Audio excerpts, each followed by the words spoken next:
Good morning, good morning, good morning. Day 79, Mary here, also known as Sunny Love. I wanted to say the topic I chose for today is allow yourself to celebrate small wins.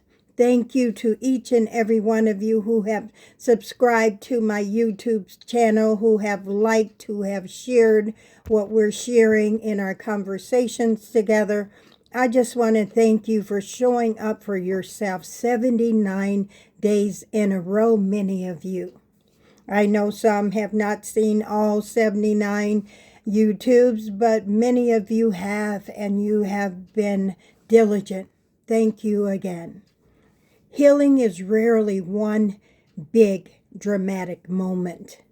More often, it arrives quietly through 1,000 small victories that deserve to be honored. Sometimes a small win looks like a person who has been homeless finally being allowed to come in from the cold, able to take a hot bath, sit back, put their feet up, and relax for the first time in what may feel like years.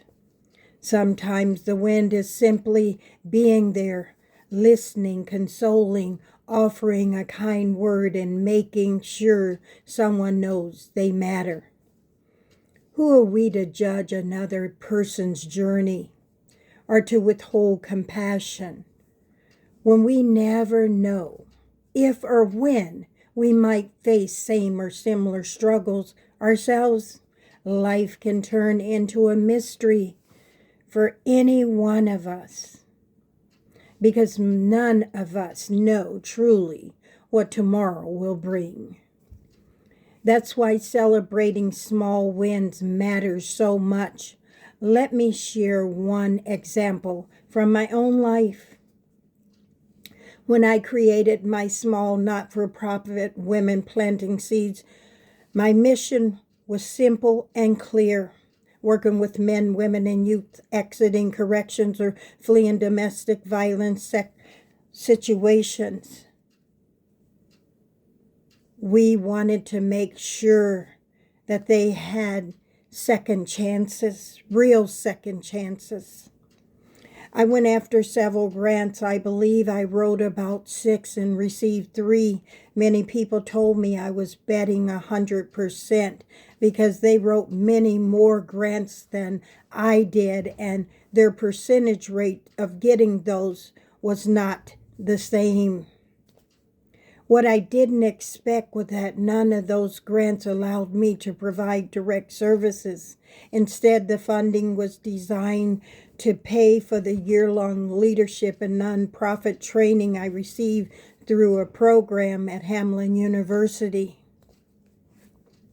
The money did not come to me personally or go into my pockets. It went directly to the college to cover the cost of training us how to run our not-for-profit organizations. While I was grateful for the education, my heart wanted resources to go directly to the people I felt called to serve. We did the learning and the work for free while continuing to serve without compensation. I did hear that those who had went through the training, who originally had their BA, could be given and granted their MBA. And I said, wow, experience doesn't matter. Learning doesn't always matter when you're just without that first piece of paper. But I think if you do the training and you go through all the work, especially over a year, you should be granted an MBA as well. But that's not how it works, I guess. But my passion was eating me up inside. I didn't just want to learn. I wanted to work with the people, to teach what I was learning, to share skills that could help sustain a new life, so no one would ever have to return to what once harmed them. I remember when one of my board members took a position at an organization helping women get back on their feet. I asked if I could offer my workshops for the women unpaid for free. And she said yes and brought me in. I would stop at the dollar store and I would buy each of the women a gift to let them know I was grateful for the fact that they were sowing into themselves. They were showing up. She would say, Mary, you don't have money to be buying all of this and doing all of this. And I would say, yes, I can do it. And I did. And I did it until many of those women graduated from the program, because to me it was worth it. Later, there was a program director who secured a grant, a partner and provider who knew me as well and knew what I was doing. He really knew both of us, my friend and myself. Suggested to the other director that she should take some of the funding she had received and pay me for the work I was already doing, but she decided that she'd bring a friend in to work with her instead and pay her for doing the work with the women. I let the clients know at that time with a heavy heart that I would no longer be doing the trainings for them.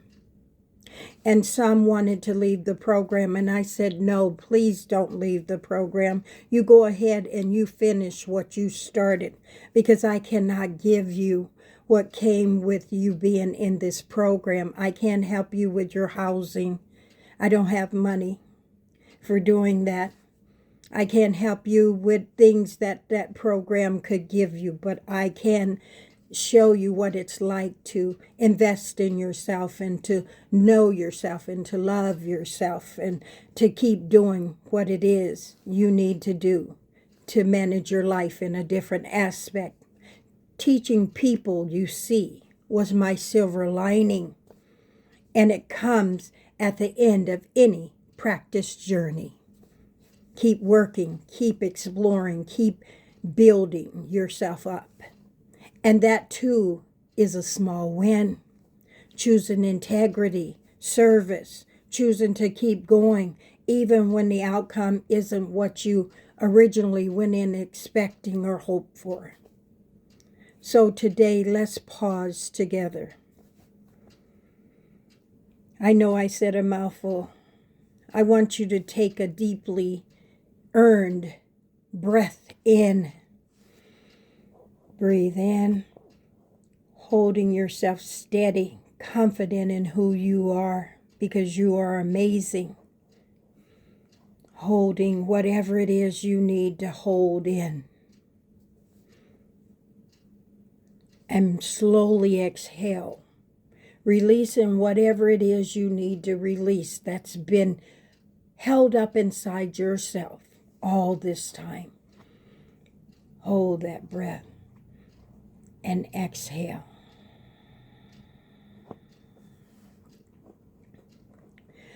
I want you to take another deep breath in. Hold in whatever it is you need to hold once again. Being steady on your feet and grounded in your conviction of who you are and what you value. And releasing what isn't yours to hold in the first place. I wanted to say thank you again for each and every one of you that have been with me throughout this whole journey of 79 days sowing into ourselves. Give yourself a big hug. That is amazing. Hug yourself. You deserve to be hugged. You are loved. You are valued. And I appreciate all that you've done. Showing up, subscribing, liking, and sharing this platform. Take care of yourself. Be good to yourself. And know, the Lord willing, I will be back with you on day 80. Geez, yeah, day 80. That's a big number to me, because I have a new muscle. You have a new muscle now, because you practice being different and doing something new for yourself on purpose. Have a great day. I love you, and take care.